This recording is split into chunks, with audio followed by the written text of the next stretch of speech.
नमस्कार. आज 8 मार्च महिला दिन विशेष आणि आजच्या या विशेष दिनी आपण अशा ठिकाणी आलो आहोत ज्या गावांनी या महाराष्ट्राला या भारताला कुशल प्रशासक राज्यकर्ती श्री दिली. मी आज आहे अहिल्यानगर मधील चोंडी या गावी. 31 मे 1725 रोजी मानकोजी शिंदे यांच्या घरात अहिल्यादेवींचा जन्म झाला. लहानपणापासूनच त्यांच्यातलं असलेलं चातुर्य आणि बुद्धिमत्ता बघून मल्हारराव होळकरांनी त्यांना आपली सून करायचं ठरवलं आणि तिथूनच त्यांचा प्रवास सुरू झाला.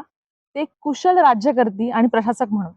असं म्हटलं जातं की इतिहास काही फक्त राजवाड्यांमध्ये घडत नाही, तर तो अशा गावाखेड्यांमध्ये घडतो आणि याच गावाखेड्यांमधून सुरुवात झाली एक कुशल प्रशासक अहिल्यादेवी होळकरांची. ब्रिटिश अधिकारी आणि इतिहासकार सर जॉन मॅकलम असं लिहितो, Ahilyabai was one of the purest and most exemplary rulers India ever produced.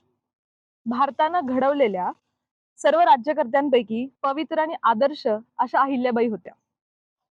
खरं तर त्या काळी पुरुष प्रधान संस्कृती असताना एक स्त्री राज्यकर्ती म्हणून सिंहासनावर बसणं आणि न्याय, विद्वत्ता आणि धर्माच्या आधारे न्यायदान करणं हे सगळ्यात मोठं काम त्यावेळी अहिल्याबाईंनी केलं.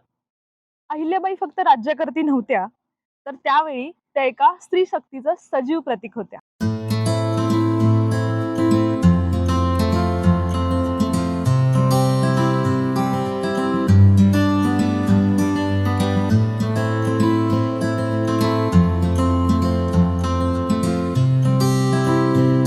मागे प्रतिकात्मक उभं असलेला इंदोरचा राजवाडा साकारण्यात आलाय आणि त्याच्याच खाली नदी घाटाचं प्रतिकात्मक रूप साकारलं.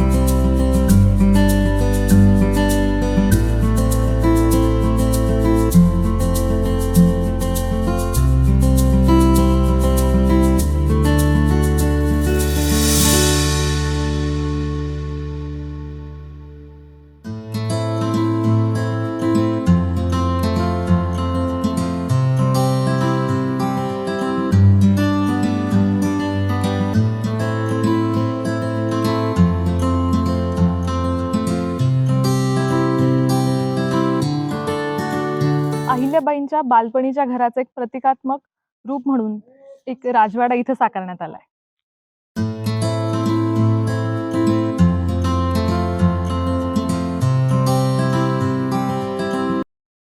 वाड्याच्या आतमधल्या परिसरात भिंतीशिल्पांच्या आधारे अहिल्याबाईंचा जीवनक्रम उलगडण्यात आला.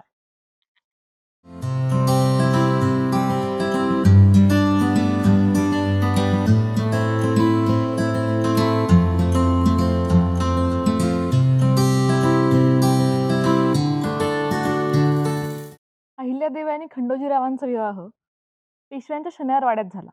त्यानंतर सगळं बिऱ्हाड इंदोरला आले. मल्हाररावांनी आपल्या सुनेचे गुण ओळखून त्यांना लिहायला वाचायला शिकवले, युद्धकलेत पारंगत केले. अहिल्यादेवींचा स्वभाव करारी, शिस्तप्रिय आणि हिशोबात दक्षपणा होता. एवढ्या अल्प वयात त्यांची असलेली ग्रहणशक्ती पाहून सरदार, कारभारी स्तंभित होत असत.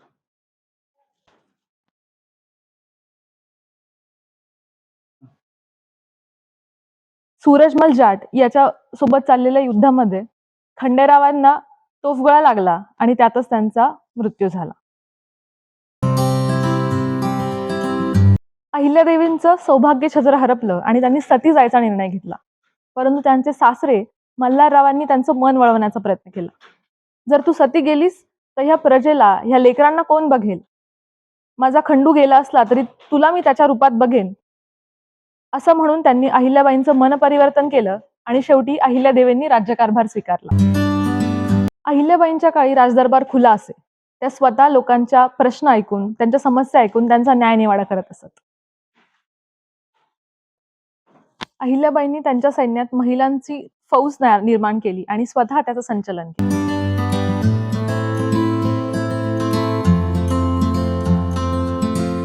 सारा भारत माझा देश आहे ही भावना लोकांच्या मनात सतत जागृत व्हावी.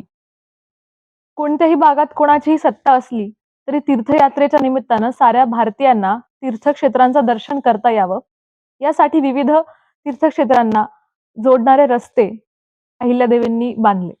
यात्रेकरूंसाठी धर्मशाळा बांधल्या, अन्नछत्रे सुरू केली, उद्ध्वस्त मंदिरांचा जीर्णोद्धार केला. संपूर्ण भारताचं आराध्य दैवत असलेल्या महादेवाच्या 12 ज्योतिर्लिंगांचा पुनरुद्धार सुद्धा अहिल्यादेवींनीच केला.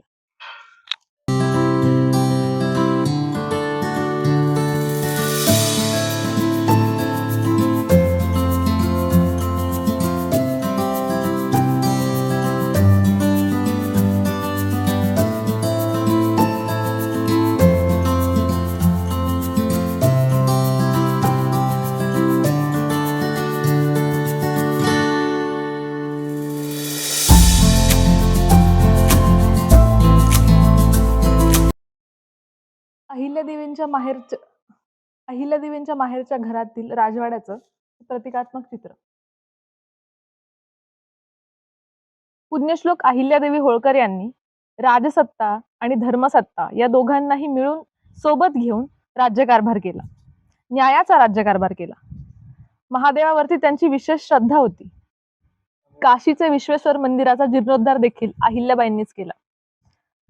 उत्तर ते दक्षिण भारतात त्यांनी अनेक ठिकाणी मंदिरं, घाट, तीर्थक्षेत्र उभारली. सोंडी या ठिकाणी सीना नदीच्या तीरावर असलेलं हे सिनेश्वराचं मंदिर देखील अहिल्याबाईंनीच बांधून घेतलं.